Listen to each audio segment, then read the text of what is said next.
introduction. Starting right next to me, we have Josh Eddy, JD MBA, class of 2013, a musician himself, and in addition, an independent music consultant. Next to him, we have Professor of Marketing, Sanjay Sood, and also the faculty advisor of the Enterprise Center for Media, Entertainment, Sports. And I'm also a bad musician. And on the very end, besides being an excellent jazz musician, Chris Adelman also happens to be, he is also the Executive Vice President of Live Nation Entertainment, overseeing North American business development. It is the largest global concert promoter in the world. Thank you for joining us, guys.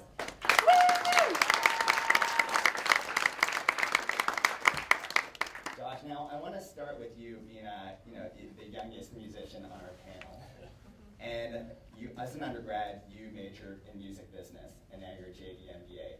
My question to you is, there's been a surge in online tools allowing artists to distribute and finance their own material and content. What does it mean to be a modern artist today? Is business acumen and social media just as important as actual artistry? Yeah, I mean, I don't think there's a question. In terms of connecting with your fans, it's almost expected. But I think from an artist standpoint, they've never had tools like this. We've never had tools where we're immediately allowed to engage with people who are interested in our art, or people who might be interested in our art. So you have the opportunity for immediate feedback, but you also have this really unique opportunity to find people who really care about what you're making. I mean, you saw from her video, only 25,000 people donated to her Kickstarter campaign, and it's $1.2 million, right? She found the people who really passionately care about what she does, and you couldn't do that before without the internet, or it was very difficult, very expensive to do without the internet. So absolutely, I think it's completely necessary, and there's really no excuse. It's easy, right? Yeah. It's interesting that the internet can at once be alienating, but also facilitate these personal connections. I'm wondering if Chris or Sanjay, if you guys had any thoughts on this specifically. Yeah, I think for Amanda Palmer, it works even better for her, since that's her kind of history and traditional way that she's reached out to her audience.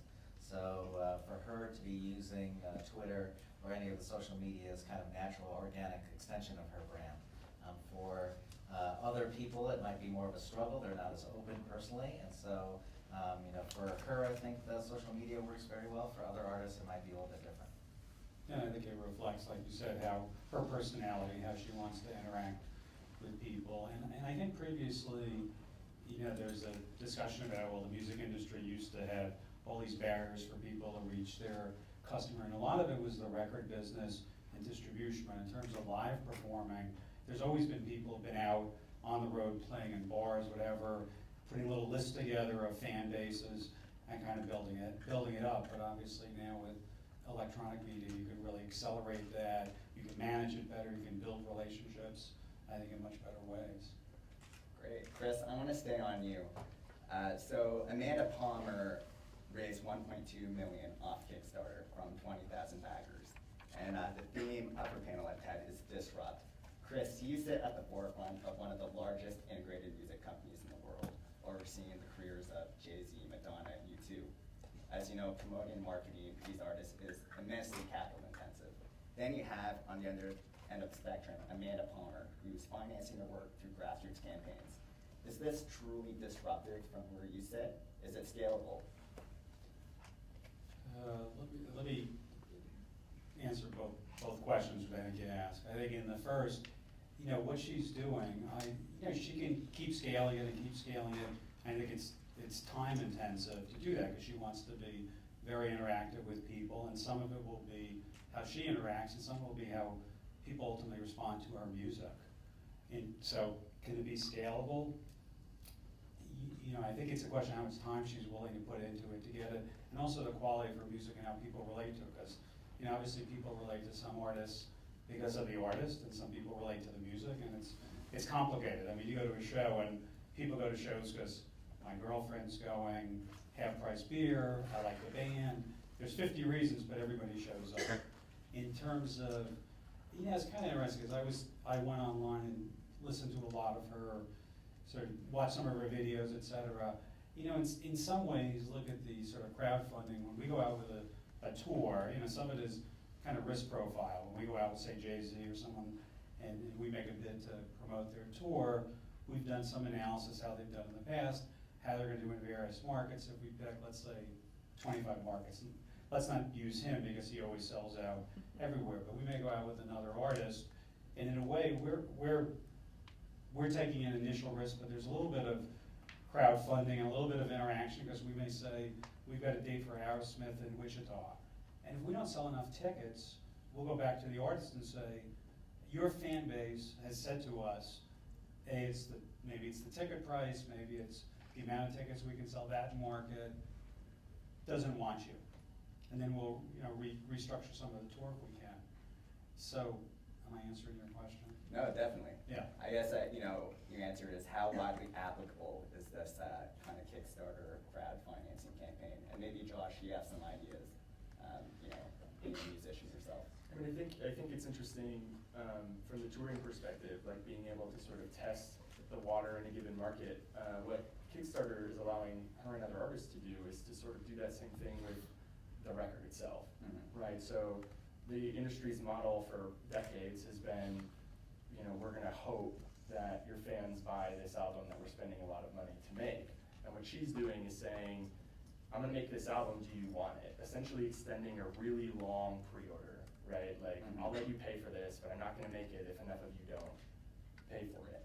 So it's sort of doing what you do with Right. tours, but extending it to the actual recording itself, which is an interesting concept and I think allows sort of some artistic freedom, but also a little more certainty going into the project, so you're not dumping, you know, $2 million into a record that is not worth $2 million. Interesting.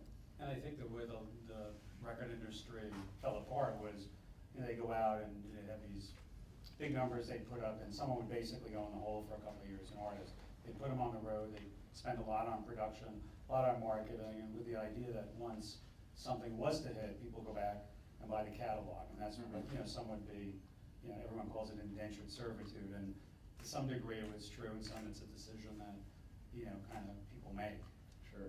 That's an interesting contrast on what defines success. So she said that the label, she sold 25,000 records, and that was considered a big failure. Here you have 25,000 people coming in on Kickstarter, and she's hitting the New York Times. Yeah. So, It's interesting that AP can command this patronage. As we know, she, or as some of us know, she didn't rise from obscurity. She was part of Dresden Dolls, which was an established band.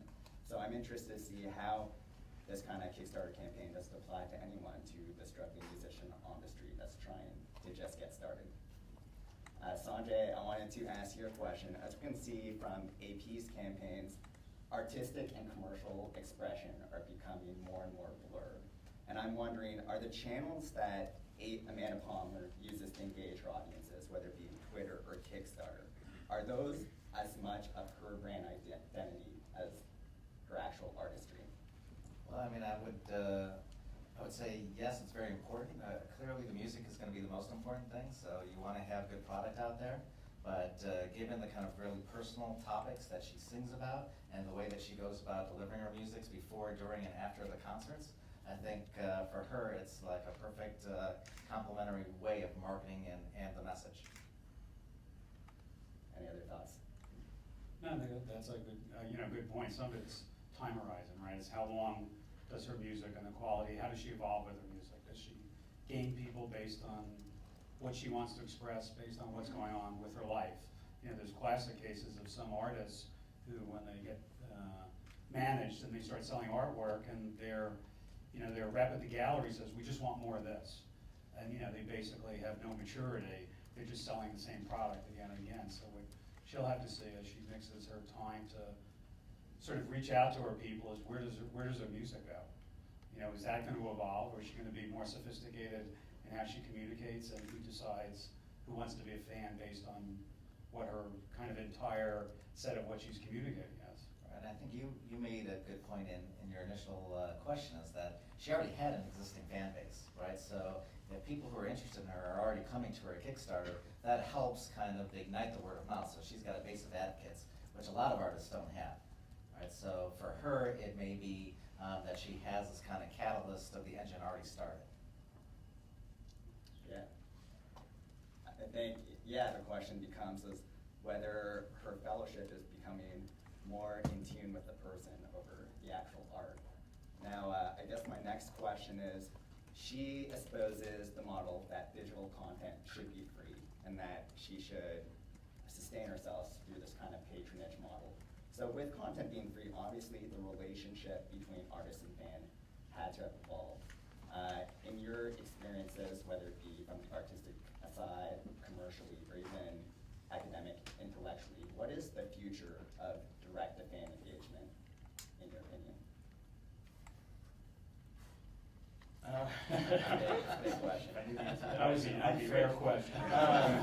We have a new moderator, please. We have a standby. We're in the softballs, you promised.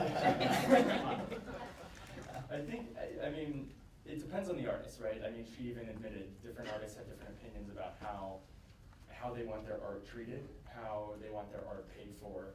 I think in the future, it will kind of evolve more toward the model that she's using. The tough thing about Kickstarter is, you know, you set a goal, and if you don't meet that goal, you don't get any of the money, right? It's not like I get whatever people pledge and I have to make do with this amount. It's like you don't get anything.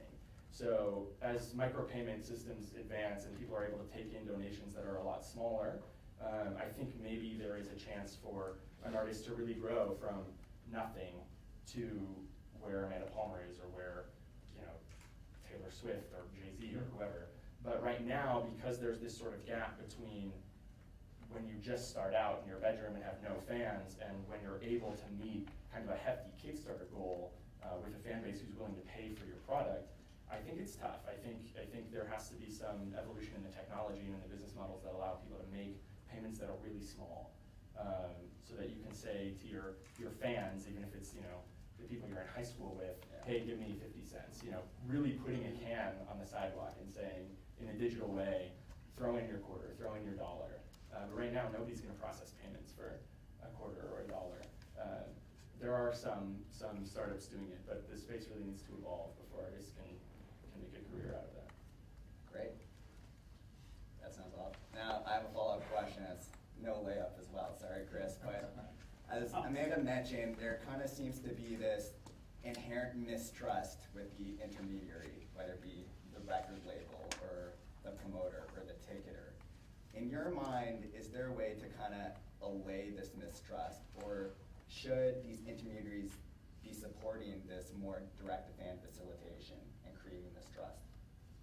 I think a lot of the intermediaries, you know, let's call them managers, agents, whatever, everybody comes at it from a different angle. At least what I found in the music business is most of the managers are really engaged with their artists, because their artists have a choice. They can leave, and artists are not stupid, and artists have friends who talk to them about what they think their manager is doing, and I think they're looking for the best interest, you know, sort of a meritocracy of having a good relationship, caring about the future of their artist, managing their career. Obviously, there's moments where short-term money gains versus long-term development are discussed or maybe not represented the right way, but I think the managers are relatively sophisticated, you know, in terms of social media and letting their artists be direct with fans. I think they all see it's important. Once the sort of level got raised for a number of people, I think many of them are, you know, pretty sophisticated. There are still some, you know, people who could care less, or they hire their assistant to do all their Twitters and never look at it, and that's caused problems, obviously, for some people. But I think intermediaries are, you know, it's kind of a meritocracy function, and I think it's, you know, I think the artists are, you know, to her point, I'm not sure all artists don't care about the financial aspects of their business. I know many cases where they're pretty sophisticated and they direct their intermediaries. So, you know, I think the intermediaries are, it's all a question of who you form that relationship with and how you evaluate and reevaluate how the relationship is. Yeah, I think you need a management team around you if you're going to open up yourself so personally with Twitter. I mean, there's a lot of drunken tweets out there that we've seen, and I'm sure Kanye West regrets a lot of things that he should be out there with. So, you know, that there's a role for the intermediaries there. And just on that point, so Amanda Palmer is not a fan of fame, as she said, which she believes is many people knowing you but not loving you. She'd rather have few people know her and love her. And I guess, Professor, how do you kind of evaluate that mantra? Is this a genuine brand that she can kind of espouse, or? Oh, why not? I mean, in marketing, we always talk about how niching can be very profitable, right? You don't have to be the Coca-Cola of the world. You can have a niche brand and be just as good, and for her, it's her own personal brand. So if that's how she really wants to engage, obviously it's difficult to engage in the way that she does with a really mass audience. So if she wants to niche and do it this way, more power to her. Excellent. I am going to, as we know, she launched a massively successful Kickstarter campaign. I'm going to read one item off her campaign. So as you know, in Kickstarter, there are several levels of contributions that get you certain types of product or experiences. So this is for $10,000. You could get the Grand Theft Makeover photo shoot, full band invasion. By the way, this is all in caps. And the Grand Theft Orchestra will come to your home and bring our evil bag of makeup, glitter, military costumes, and wigs. Once we've slathered you in ridiculous-looking clothing, so you look relatively ready to hop on stage with us, we'll do a full pro photo shoot with you and the band, only for $10,000. Unfortunately, the campaign's over, so I can't sign up. But anyways, my question is Still to do you it, guys. though. Yeah. But my question is, what is your gut reaction? Is this the future of artistic commerce, selling these unique experiences? I mean, charitable groups have been doing it for a long time. Being able to say, we're gonna sell you this one-of-a-kind experience with an artist or with an actor for a donation of a certain size, or whether it be like through a silent auction or whatnot. So this to me is just her understanding what her fans want. Maybe they don't want to be covered in glitter, but she's sort of understanding the visceral drive toward her product and toward her as an artist, and saying, look, I'm going to go all out for you. If you pony up and give me this money. I don't know if it works for Taylor Swift, right? Like, I don't know if you say, you give me $100,000 and I'll come to your house and put makeup on you. If that's yes, she says yes, it works. So I think we'll find the money. I don't know if it works for everyone. I think to Chris's point, like, she's a certain kind of artist with a certain kind of fans, and so this sort of over-the-top eclectic stuff works for her. And I'd say that regardless of what works for these kinds of customized experiences are going to become increasingly popular. And the internet takes care of two real problems that we've always had.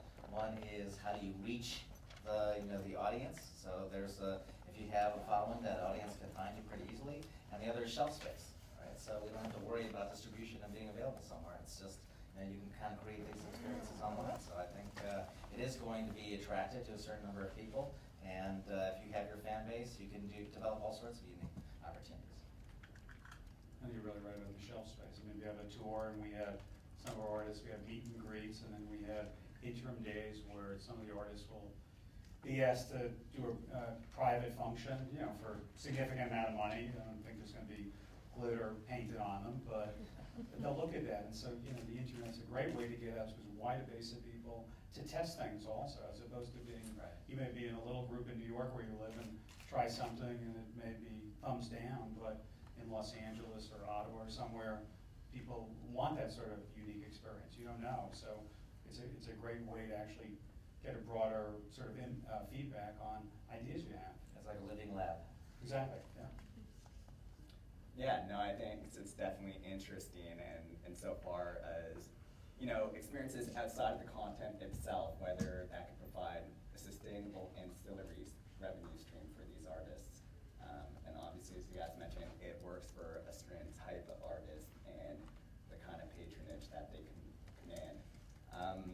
Thank you again, guys. I want to keep the conversation going and open it up to people in the audience. Yes. Hi. Thank you guys so much for coming and for talking to us about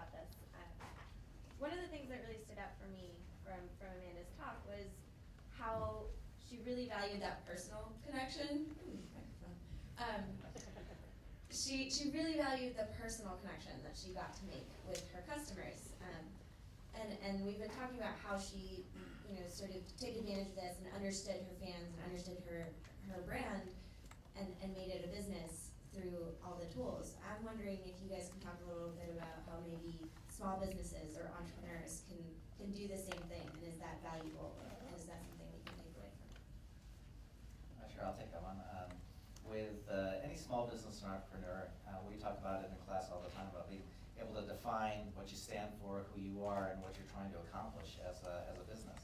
So I think these kinds of tools kind of level the playing field, where you don't need a big advertising campaign that's going to cost you $50 million. You can have a really compelling video that you do on a flip cam, put it up on your website, and make that personal connection with the audience. So as long as you know what you're trying to accomplish, that personal connection can be made through these kinds of new tools.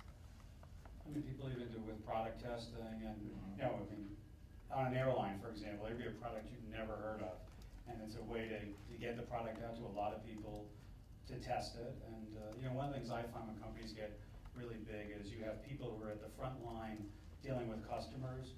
And I think what's really important is to give people the ability to interact and help satisfy customer needs at that level.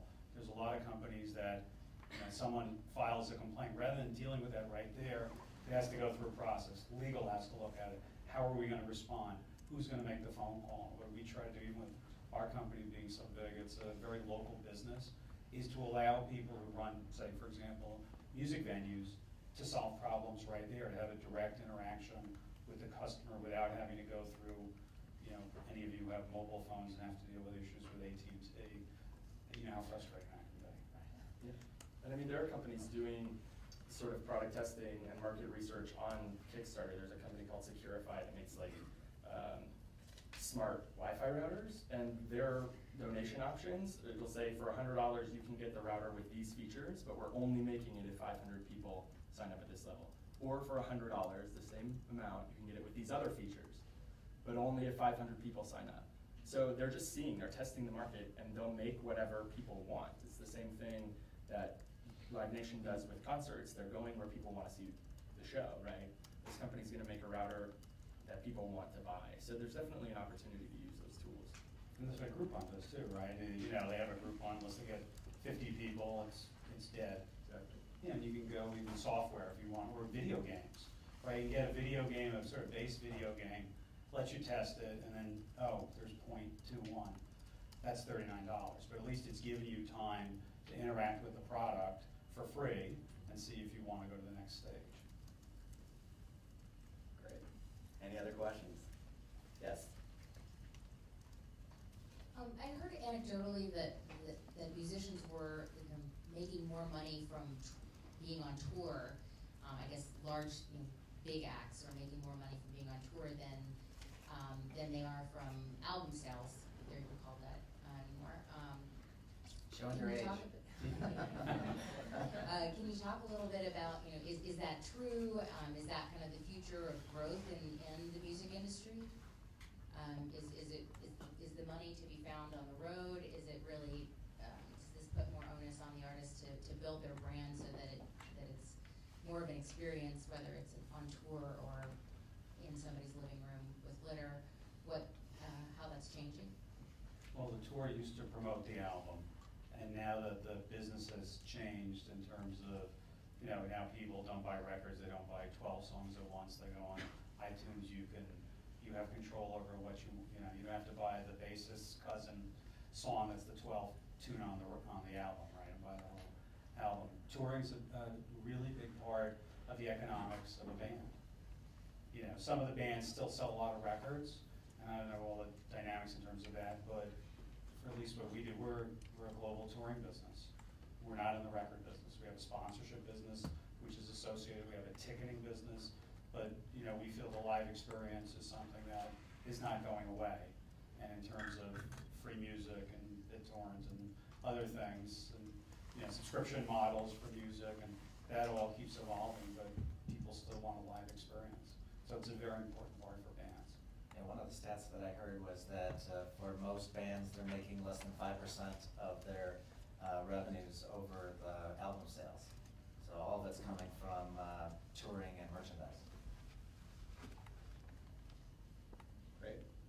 And I guess, yeah, you know, extend to that, as Amanda Palmer, in a world where you do give content for free, is that enough of a promotional endeavor to kind of raise up your other ancillary revenues, whether you make it on tour or merchandise? And whether that works for all bands? Any other questions?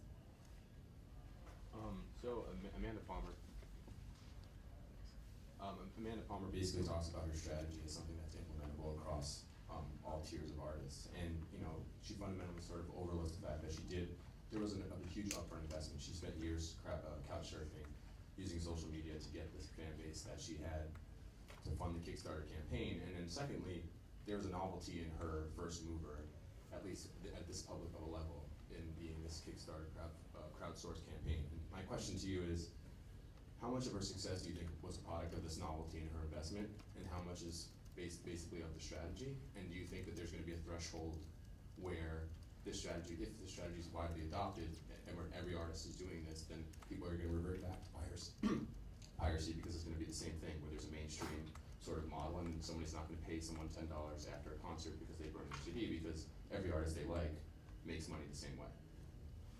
I kind of view it as, if you make an analogy to the film business, right? We have these big blockbusters that are out there, and then you have all these smaller movies that could, like Argo or something like that, right? So there's room for all different business models in there, and you know, depending how much energy the band puts behind it, it's not clear that bigger groups like Radiohead, when they put their stuff on Pay What You Want, it didn't really work out as well as what Amanda Palmer's done with a much smaller fan base. So there's a different strategy that's appropriate for different brands and different fan bases.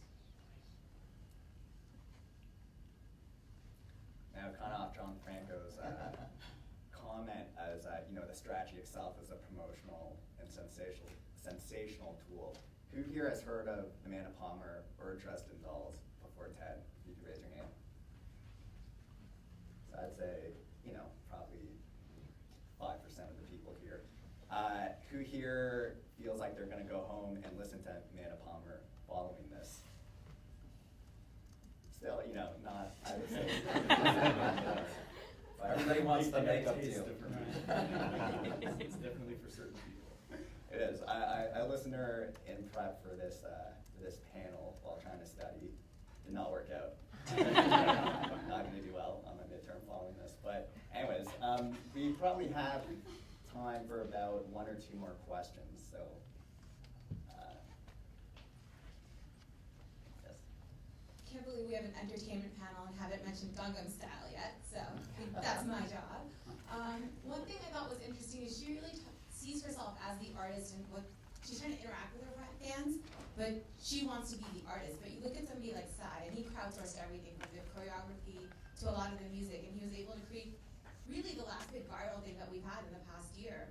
How do you see that moving forward? Are artists going to start becoming facilitators in a way, or is it still going to be kind of one-to-many, or is it going to be a different kind of relationship evolving? And what's going to catch on? What's going to be the next big trend? I hate to keep saying it over and over again. I think it depends on the artist, right? I think that is a type of art. You know, going out to the world and to other people and saying, what do you want? Come create this with me, is one thing. But sitting in your bedroom with your guitar and really like pouring your soul out in a song that's really just about you and about what you're experiencing is another kind of art, right? So, and I think there's room for both, and I think people want to hear both. So I don't see it moving all the way in that direction where everyone's crowdsourcing everything. I just think now you have tools that let you do that, right? Tools that let you go to complete strangers and say, what do you want? Come help me make this crazy, weird video. And Psy is kind of an exception to the rule, right? There's many more people getting lost on YouTube. So we're probably going to see YouTube get better in terms of fine-tuning their channels. And if you want to discover music, maybe there'll be, you know, a Pandora-style channel on YouTube that helps artists and helps us kind of find what we're looking for through all the big aggregations. So you know, there needs to be an evolution and YouTube. And someday when models like Kickstarter get too big, there needs to be an evolution there too. So we know what we're trying to find, it becomes a lot easier. And I think there's a lot of things that take off that even in the film business, people are shocked that a movie grabs people. I mean, there are a lot that people, before it even gets distributed, everyone's really comfortable that it's gonna do well, and they sharpen their pencils, they go great. And there's movies that come out and, quote unquote, the experts, they're all shocked either how well it does or how poorly it does. It's ultimately, what the audience thinks about it. I like the idea of Psy, thanks for bringing him up, because I think it plays into what we're talking about.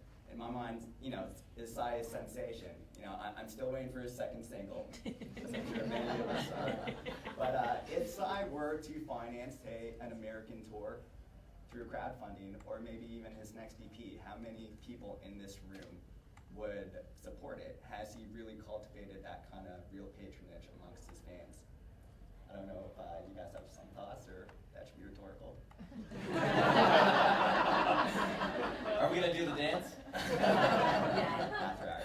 That's how much time we have. Yeah, might need some filler. But I think we actually have time for one last question.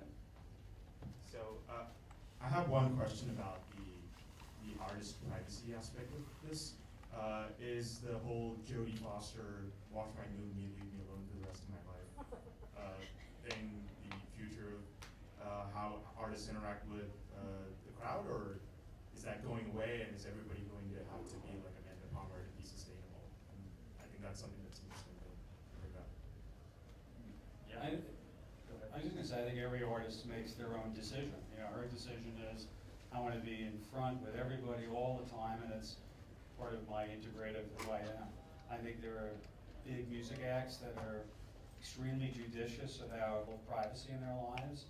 There are some people who, keep trying to figure out what's the right way to do it, and they have advisors who are telling them either to exploit their brand more or not. And so there are people who you don't hear about till after they die, what great artists or musicians they were. And they obviously could care less what people thought about them. So I think it depends on each artist. And even after you're dead, if you look at Bob Marley, right, that's a huge business. Right, exactly. There's a safety aspect to it too. I mean, she does what she does. She sort of alluded to the fact that some of it isn't really maybe the smartest, safest way to go about doing it. And if something happens to her, God forbid, I don't know that she would go about, conducting her career the way that she's doing it now. And I don't think it would necessarily work for bigger artists who have, kind of crazy, there are crazy people in the world, right? So it's interesting to see, if that's sustainable, if there are threats or stalkers or whatever. I'll be curious if she gets really successful, how she feels about people who she's not interacting with constantly. Who are they real fans or not? And does she really want their money or not? I mean, she was a busker at Harvard, right? That's right. So we assume that's relatively safe there? Harvard Square. Yeah, I guess so. As she expands going to the Lower East Side, the Lower East Side now is just Bed Bath & Beyond anyway. So, how far does she go out on the, She can go stand on a box in Skid Row at night. Right, That's exactly. I think that, personalization obviously comes with potential trade-offs. I thought, this was a great provocative panel. I want to thank my esteemed guests for being here, and I thank you all for attending. Just so you know, let's give a hand.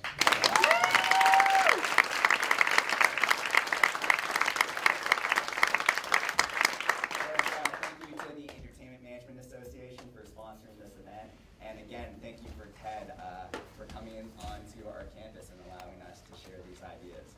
So just so you know, these panels are running until 6 p.m. today, and hopefully we'll be hopefully just as good. My point of view. But thanks again. Sandwiches outside.